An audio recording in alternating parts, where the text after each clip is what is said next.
Welcome to the education Ferrari classes. आज हम पढ़ने वाले हैं ट्रांसपोर्ट इन ह्यूमन बींग्स, मतलब हमारे अंदर मटेरियल्स का एक बॉडी पार्ट से दूसरे बॉडी पार्ट तक ट्रांसपोर्ट कैसे हो रहा होता है। तो ये हम आज अपने वीडियो में डिस्कस करने वाले हैं। इससे पहले वाले वीडियोस में मैंने न्यूट्रिशन और रेस्पिरेशन को डिस्कस किया है, तो अगर आपने वो वीडियोस नहीं देखे हैं तो उन वीडियोस का लिंक मैंने डिस्क्रिप्शन बॉक्स में दे रखा है। Please go and visit those videos. अगर अभी तक आपने मेरे चैनल को सब्सक्राइब नहीं किया है तो जल्दी से सब्सक्राइब कर लीजिए ताकि ऐसे वीडियोस आप तक जल्द से जल्द पहुंच पाए। तो चलिए बिना टाइम वेस्ट किए हम स्टार्ट करते हैं ट्रांसपोर्ट इन ह्यूमन बींग्स। यहाँ पे ये गंदा सा दो स्ट्रक्चर आपको दिख रहा होगा। कुछ लोगों को ट्रोफोफोबिया होता है, तो जैसे कोई भी ढेर सारे होल्स प्रेजेंट होते हैं ना किसी भी सब्सटेंस में, तो हमें वो देख करके डर लग जाता है। कुछ वैसा ही है। तो जिन लोगों को ट्रोफोफोबिया होगा उन्हें ये देख करके जरूर कुछ अजीब टाइप की फीलिंग आई होगी। तो ये वाला जो है एक्चुअली ये ब्लड का ना एक नेटवर्क, ब्लड वेसल्स का एक नेटवर्क है। वो नेटवर्क यहाँ पे शो किया हुआ है। तो ये लंग्स हैं और ये क्या है, बॉडी सेल्स, जहाँ पे जो ब्लड वेसल्स हैं वो ऐसे नेटवर्क का फॉर्मेशन करेंगे। तो अभी देखिए ये वाला जो मैंने ब्लूज है यहाँ पे ड्रॉ करके रखा है, ये है ह्यूमन हार्ट। ह्यूमन हार्ट का साइज क्या इतना बड़ा होता है? तो मेरे फेस से भी बड़ा लग रहा है। इतना बड़ा नहीं होता है। अगर आप अपनी मुट्ठी को ऐसे बंद करके रखते हो ना सॉरी, तो इसी साइज का होता है हार्ट, और वो बॉडी के लेफ्ट साइड में सिचुएटेड होता है। तो इसके 4 चेम्बर्स होते हैं। ऊपर वाले चेम्बर्स को तो बोलते हैं एट्रियम और नीचे वाले चेम्बर्स को बोलते हैं वेंट्रिकल्स। ऊपर वाला चेम्बर्स छोटा है, नीचे वाला चेम्बर्स बड़ा है।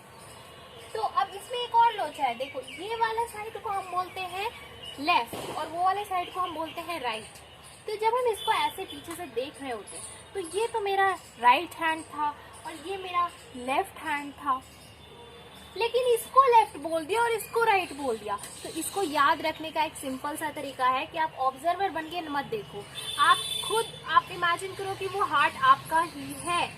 तो ये वाला हैंड है मेरा राइट हैंड, तो इधर वाले साइड को हमने बोला राइट साइड। इधर वाले साइड ये वाला हैंड है मेरा लेफ्ट हैंड, तो इधर वाले साइड को बोला लेफ्ट साइड। ठीक है, तो इस वाले चेम्बर को बोलेंगे लेफ्ट एट्रियम, उसके नीचे लेफ्ट वेंट्रिकल, ये राइट वेंट्रिकल और ये वाला साइड है राइट एट्रियम का। ठीक है, अब ये लंग्स में क्यों जाती है ब्लड? ये हार्ट पूरे बॉडी में पंप तो करता है, समझ में आता है। तो पूरे बॉडी में ना पंप करेगा तो लंग्स भी तो बॉडी में आया। फिर हमने यहाँ पे अलग से क्यों शो कर रखा है इसको, लंग्स को अलग से? इतना इम्पोर्टेंस क्यों है लंग्स का? क्योंकि हमारा जो हार्ट है और वो जो सर्कुलेट करता है ना ब्लड को, उसका 2 सर्कुलेटरी पाथवे होता है। एक तो वो जो कि पूरे बॉडी तक जाएगा और दूसरा वो जो कि लंग्स तक जाएगा। तो 2 पाथवे है, इसलिए ऐसे सर्कुलेशन को ना डबल सर्कुलेशन कहते हैं। ऐसे सर्कुलेशन को क्या बोलते हैं? Double circulation. देखो ये है हमारा लेफ्ट एट्रियम। लंग्स में क्या होता है, ऑक्सीजन जो है वो ब्लड के अंदर आता है और कार्बन डाइऑक्साइड ब्लड से बाहर चला जाता है। ऑक्सीजन अंदर, CO2 बाहर। तो ब्लड में जो है वो ऑक्सीजन आ जाता है। ब्लड में क्या आ गया? ऑक्सीजन आ गया। मैंने ब्लू से जो भी दिखाया है वो ऑक्सीजन है। अब यहाँ पे पूरा ऑक्सीजन आ रहा है। ठीक है, ऑक्सीजनेटेड ब्लड है ये। और ये ऑक्सीजन जो है ये आता है लेफ्ट एट्रियम में, लेफ्ट एट्रियम से लेफ्ट वेंट्रिकल में चला जाता है। एक ही साइड के एट्रियम और वेंट्रिकल्स आपस में ना वाल्व से कनेक्टेड होते हैं, जिससे कि ब्लड का फ्लो हो सकता है एट्रियम से वेंट्रिकल तक। लेकिन ये वेंट्रिकल से एट्रियम तक नहीं जाएगा, एट्रियम से वेंट्रिकल तक आएगा। ठीक है, क्योंकि उसमें जो वाल्व्स होते हैं ना वो बैक फ्लो को प्रिवेंट करता है, वो एक ही डायरेक्शन में फ्लो कराता है, मतलब ऊपर से नीचे करवाएगा। ठीक है, तो यहाँ पे ये जो ऑक्सीजनेटेड ब्लड आ गया लंग से, काफी सारा ऑक्सीजन लेकर के आया, वो जो है लेफ्ट एट्रियम में आया, लेफ्ट एट्रियम से लेफ्ट वेंट्रिकल में आया और लेफ्ट वेंट्रिकल जो है उसको पंप कर दिया। पंप करके वो कहाँ चला गया? पूरे बॉडी में चला गया। ठीक है, पूरे बॉडी में यहाँ पे ऑक्सीजन आ रहा है। अब ये बॉडी में जो है ऑक्सीजन आता है। ठीक है, बॉडी सेल्स में क्या होता है, रेस्पिरेशन का प्रोसेस होता है। रेस्पिरेशन के प्रोसेस में क्या होता है, ऑक्सीजन तो चला जाता है सेल के अंदर और कार्बन डाइऑक्साइड चला जाता है सेल के बाहर। सेल के बाहर कहाँ पे जाएगा, ब्लड में आएगा, तो ब्लड में आ जाता है CO2। तो यहाँ पे बॉडी पार्ट से CO2 जो है वो बाहर आता है और ये ब्लड के थ्रू चला जाता है राइट एट्रियम के अंदर। ये आ गया राइट एट्रियम के अंदर। अब राइट एट्रियम से वो राइट वेंट्रिकल में चला जाएगा और ये राइट वेंट्रिकल जो है ब्लड को पंप कर देगा किसके पास, लंग्स के पास, ताकि वहाँ पे ब्लड से कार्बन डाइऑक्साइड जो था वो बाहर चला जाए, CO2 चला जाए बाहर और O2 चला जाए अंदर। ठीक है, तो ये प्रोसेस हो, इसलिए ये जो हार्ट है उसको पंप कर देता है किसके पास, लंग्स के पास। तो ये ट्रांसपोर्ट होते रहता है पूरे बॉडी में, ऐसे ब्लड का ट्रांसपोर्ट होता है। तो अब दो सर्कुलेटरी पाथवे देख रहे हैं यहाँ पे, एक तो जो कि हार्ट से ब्लड को ले जा रहा है लंग्स के पास और वहां से वापस लेके आ रहा है। इस सर्कुलेशन को बोलते हैं पल्मोनरी सर्कुलेशन। इस सर्कुलेशन को क्या बोलते हैं, पल्मोनरी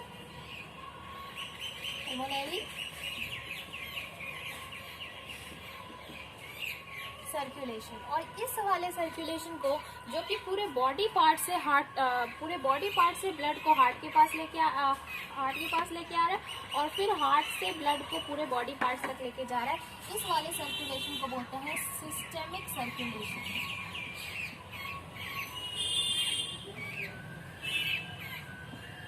डबल सर्कुलेशन के क्या क्या फायदे होते हैं कि इससे ऑक्सीजन ना हमारे बॉडी सेल्स में अच्छे से पहुंच सकता है, जिससे कि ज्यादा अमाउंट में ATP का फॉर्मेशन होगा। ज्यादा अमाउंट में ATP का फॉर्मेशन होने से क्या होता है, एनर्जी ज्यादा मिलती है और वैसे ऑर्गेनिजम्स जिनमें की एनर्जी की रिक्वायरमेंट ज्यादा होती है उनमें ये डबल सर्कुलेशन पाया जाता है। जैसे कि वो ऑर्गेनिजम्स जो कि अपने बॉडी टेम्परेचर को रेगुलेट करते हैं, उसमें एनर्जी बहुत ज़्यादा खर्च होती है। जैसे कि ठंडे के मौसम में हमें अपने बॉडी टेम्परेचर को नॉर्मल बना के रखना पड़ता है, तो हम शिवर करते हैं, ऐसे थरथराते हैं, शिवरिंग बोलते हैं उसको, तो उसमें भी एनर्जी खर्च होती है। तो वहाँ पे ये डबल सर्कुलेशन वैसे ऑर्गेनिजम्स में पाया जाता है जो कि वार्म ब्लडेड होते हैं, मतलब अपने बॉडी टेम्परेचर को एक कांस्टेंट लेवल पे बना के रखते हैं। ठीक है, तो यहाँ पे आपको दिख रहा है ये जो है, ये मैंने यहाँ पे डिपिक्ट किया ताकि आपको इजीली ये हो सके कि ये वाला साइड है लेफ्ट, ये वाला साइड है राइट। ऊपर के साइड को एट्रियम बोलते हैं, नीचे के साइड को क्या बोलते हैं, वेंट्रिकल्स। ऊपर के साइड को क्या बोलते हैं, एट्रियम, और नीचे के साइड को क्या बोलते हैं, वेंट्रिकल्स। ये वाला साइड है राइट और ये वाला साइड है लेफ्ट। ठीक है, तो ये राइट में था, ऊपर में एट्रियम, तो राइट एट्रियम, राइट में था वेंट्रिकल्स, तो राइट वेंट्रिकल्स, लेफ्ट में था और एट्रियम तो लेफ्ट एट्रियम और लेफ्ट में था वेंट्रिकल्स तो लेफ्ट वेंट्रिकल्स। ओके, तो this was about the circulation which is happening in our heart. अब हम जो पंपिंग ऑर्गन है हमारा हार्ट, उसके बारे में पढ़ने वाले हैं। तो यहाँ पे इस हार्ट के 4 चेम्बर्स हैं। ये वाला जो साइड है ये राइट साइड है, तो ये वाले चेम्बर को हम बोलेंगे राइट एट्रियम। यहाँ पे मैं RA से डिपिक्ट कर रही हूँ, R से for right and A for atrium. ये हो गया राइट वेंट्रिकल, ये हो गया लेफ्ट एट्रियम और ये हो गया लेफ्ट वेंट्रिकल। ओके, तो ये 4 चेम्बर्स हो गए हमारे हार्ट के।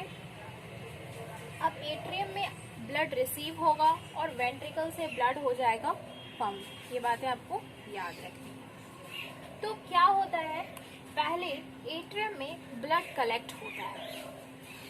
ये दोनों साइड जो है लेफ्ट साइड और राइट साइड आपस में वेल सेपरेटेड होते हैं। ठीक है, कुछ लोगों में ये जेनेटिकल डिसऑर्डर होता है जिसकी वजह से उनका लेफ्ट और राइट साइड में ना एक मतलब जो सेपरेशन होता है वो कहीं कहीं पे उसमें होल्स होते हैं, जिसकी वजह से बोलते हैं ना कि कुछ लोगों के दिल में छेद हो जाता है, तो वो बचपन से होता है, that is a genetical disorder.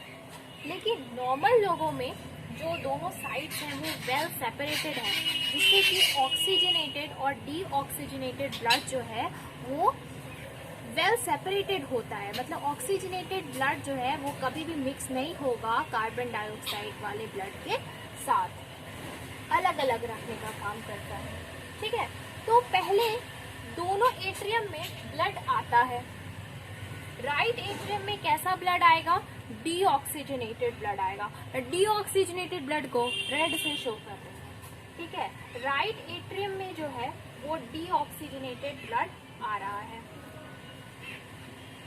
ऊपर से आ रहा है, नीचे से आ रहा है, मतलब हार्ट के लेवल से ऊपर से भी आ रहा है और हार्ट के लेवल के नीचे से भी आ रहा है। तो जो ऊपर से आ रहा है, जिस वेन से जो एट्रियम में ब्लड आ रहा है ऊपर से, उसको बोलते हैं सुपीरियर वीना केवा। ठीक है, और जिस वेन से हार्ट के लेवल के नीचे से आ रहा है उसको बोलते हैं इंफीरियर वीना केवा। ठीक है, तो राइट एट्रियम में आ गया ब्लड डीऑक्सीजनेटेड वाला। लेफ्ट एट्रियम में ब्लड आता है ऑक्सीजनेटेड वाला, जिसको कि मैं ब्लू कलर से शो कर रही हूँ। ये पल्मोनरी वेन जो होता है, पल्मोनरी वेन। ठीक है, लंग से ऑक्सीजनेटेड ब्लड, मतलब वो ब्लड जिसमें ऑक्सीजन काफी ज्यादा अमाउंट में है, वो आ जाता है लेफ्ट एट्रियम में। कहाँ से आता है? लंग से आता है, वाया द पल्मोनरी वेन। अब ये दोनों में ब्लड कलेक्ट हुआ। ठीक है, ये दोनों एट्रियम से ब्लड चला जाएगा वेंट्रिकल्स में। वेंट्रिकल्स, राइट वाले वेंट्रिकल में तो डीऑक्सीजनेटेड ब्लड आ गया,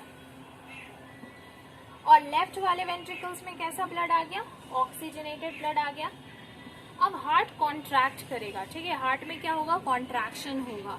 दोनों वेंट्रिकल्स साथ में कॉन्ट्रैक्ट करेंगे, दोनों वेंट्रिकल्स साथ में कॉन्ट्रैक्ट करेंगे, और ये वेंट्रिकल से ब्लड जो है वो पूरा बॉडी में पंप हो जाएगा। तो जो राइट वेंट्रिकल से ब्लड पंप होगा वो तो चला जाएगा किसके पास? लंग्स के पास, via the pulmonary artery. Pulmonary artery के थ्रू वो चला जाएगा लंग्स में। तो ये वाला चला जाएगा उधर राइट वाले लंग्स में, ये चला जाएगा लेफ्ट वाले लंग्स में। और जो लेफ्ट वेंट्रिकल पंप करेगा ब्लड, वो चला जाएगा पूरी बॉडी में चला जाएगा वो। ठीक है, ऑक्सीजनेटेड ब्लड। तो इस टाइम जो हार्ट जो है पंप करता है, उसको क्या बोलते हैं? Systolic pressure. मतलब जिस प्रेशर से वेंट्रिकल्स ब्लड को पंप करता है, उस प्रेशर को क्या बोलते हैं? Systolic pressure. वो तभी मेजर होता है जब ये वेंट्रिकल्स का कॉन्ट्रैक्शन होता है। ठीक है, तो this was about the working of human heart. हम देखने वाले हैं ब्लड प्रेशर के बारे में। तो जब हार्ट ब्लड को पंप कर रहा होता है, मतलब जब वेंट्रिकल्स का कॉन्ट्रैक्शन हो रहा होता है, तो उस ब्लड प्रेशर को, उस टाइम जो प्रेशर मेजर किया जाता है, उस ब्लड प्रेशर को क्या बोलते हैं? Systolic blood pressure. मतलब when the heart is pumping blood. और जब हार्ट पंप नहीं कर रहा होता है, जैसे कि जब एट्रियम में ब्लड कलेक्ट हो रहा होता है, या फिर जब एट्रियम से वेंट्रिकल्स में ब्लड जा रहा होता है, उस ब्लड प्रेशर को बोलते हैं डायस्टोलिक ब्लड प्रेशर। मतलब जबकि हार्ट पंप नहीं कर रहा होता है। की वैल्यू होती है 120 mmHg, और डायस्टोलिक ब्लड प्रेशर की वैल्यू होती है 80 mmHg। तो एक नॉर्मल ह्यूमन बीइंग में जब हम ब्लड प्रेशर को मेजर करते हैं, और जो इंस्ट्रूमेंट से मेजर करते हैं उसका नाम होता है स्फिग्मो मैनोमीटर। इंस्ट्रूमेंट को कहते हैं स्फिग्मो मैनोमीटर, जो कि ब्लड प्रेशर को मेजर करता है। और एक नॉर्मल ह्यूमन बीइंग में जो ब्लड प्रेशर होता है उसका वैल्यू होता है 120/80 mmHg। इसमें ये जो 120 है ये तो है सिस्टोलिक ब्लड प्रेशर, और जो 80 है वो है डायस्टोलिक ब्लड प्रेशर। तो जब इस वैल्यू से हमारा ब्लड प्रेशर हाई हो जाता है, तो वैसे कंडीशन को बोलते हैं high BP, high blood pressure, या फिर हाइपरटेंशन। ठीक है, उसमें क्या होता है? आर्टरीज के जो वॉल्स होते हैं ना, इतना ज्यादा प्रेशर हो जाता है कि आर्टरीज के वॉल रप्चर हो जाते हैं, इंटरनल ब्लीडिंग होने लगती है। अच्छा, ये हाई ब्लड प्रेशर इस कारण भी हो सकता है क्योंकि आर्टरीज के वॉल जो है अगर नैरो हो जाए, उसमें कोलेस्ट्रॉल डिपॉजिट होने लगे या फिर कुछ भी हो जाए, तो उस कंडीशन में जो ब्लड प्रेशर है वो काफी बढ़ जाता है। अच्छा, ऐसे भी कंडीशंस होते हैं जहाँ की ब्लड प्रेशर जो है काफी लो हो जाता है। मतलब इस वैल्यू से 120/80 mmHg से वैल्यू काफी लो हो जाता है। तो वैसे कंडीशन में डिजीनेस फील होने लगती है, हमें चक्कर आने लगता है, तो that is the condition of low blood pressure. तो अब हम देखने वाले हैं ब्लड वेसल्स के बारे में। तो बेसिकली ब्लड वेसल्स 3 टाइप की होती है। पहला टाइप है आर्टरी, दूसरा है वेन्स और तीसरा है कैपिलरीज। तो वैसी ब्लड वेसल्स जो कि हार्ट से ब्लड को दूर ले जा रही होती है, वैसी ब्लड वेसल्स को हम आर्टरीज बोलते हैं। अब जब हार्ट से ये ब्लड को ले जा रही है तो हार्ट तो करता है ब्लड को पंप और काफी प्रेशर के साथ उसको पंप करता है। तो ये आर्टरीज के जो वॉल्स होते हैं, वो काफी मोटे होते हैं। क्यों? क्योंकि जो प्रेशर से हार्ट ब्लड को पंप किया ना, उसको विथस्टैंड करने के लिए इसके वॉल्स को मोटा होना पड़ता है, वरना क्या होगा, प्रेशर के कारण वॉल फट जा सकता है। तो उसके लिए जो आर्टरीज के वॉल होते हैं वो थिक होते हैं। यहाँ पे आप डायग्राम में देख सकते हो, आर्टरीज जो है ब्लड को हार्ट से दूर लेके जा रही है। वेन्स क्या करती है, हार्ट तक ब्लड को लेके आती है। और ये वेन्स के वॉल्स थिक होने की जरूरत नहीं होती क्योंकि इसमें उतना प्रेशर नहीं पड़ता है, बट इसमें बैकफ्लो की संभावना होती है। मतलब हो सकता है कि ब्लड जो है वो हार्ट के पास ना आने के बजाय नीचे सड़क जाए। तो उसको प्रिवेंट करने के लिए इसमें वाल्व्स लगे होते हैं जो कि ब्लड के बैकफ्लो को प्रिवेंट करते हैं और उसको एक ही डायरेक्शन में मूव कराते हैं।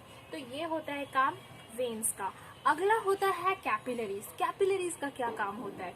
कैपिलरीज के वॉल्स काफी ज्यादा पतले होते हैं। मतलब ऐसा बोल सकते हैं कि सिर्फ एक सेल का वो वॉल बना हुआ होता है। अब इतने ज्यादा पतले होते हैं तो उसमें डिफ्यूजन ऑफ द सब्सटेंस आराम से हो सकता है। मतलब किसी भी सब्सटेंस का ब्लड के अंदर आना और ब्लड से बाहर जाना आराम से हो सकता है। क्यों हो सकता है? क्योंकि जो कैपिलरीज के वॉल्स होते हैं वो काफी पतले होते हैं। तो ये था 3 टाइप के ब्लड वेसल्स।